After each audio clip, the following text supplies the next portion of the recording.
First thing we have to work on is teaching our dog to target their front paws onto a bowl. Once your dog starts understanding the assignment, you can start working on duration. I tend to reward when my dog is going up on the bowl, and then I toss a find it or a get it to encourage my dog to go away from the bowl and then kind of rubber band themselves right back to me. Once your dog is consistent about not just placing their paws on the bowl but also holding the behavior, you can start working on trying to get them to spin while around the bowl. We will do this by putting a lure by their nose and trying to guide that nose towards either their left or their right shoulder.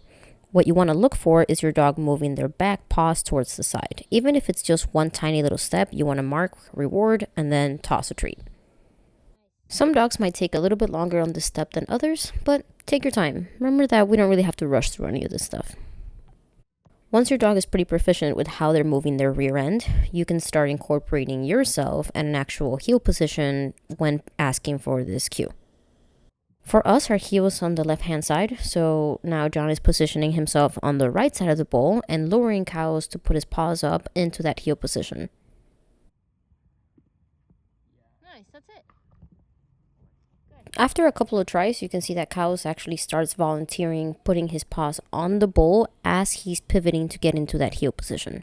You can see that a little bit more on this rep. Good boy, Cows. Remember, you move first.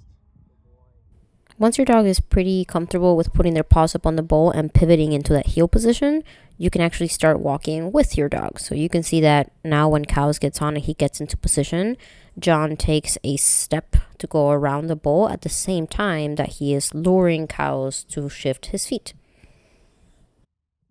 You want to practice this enough so that you're able to go all the way around the bowl with your dog as they're shifting before we move on to the next step. First, and then turn your head. There you go. There you go. That's it. Happy training!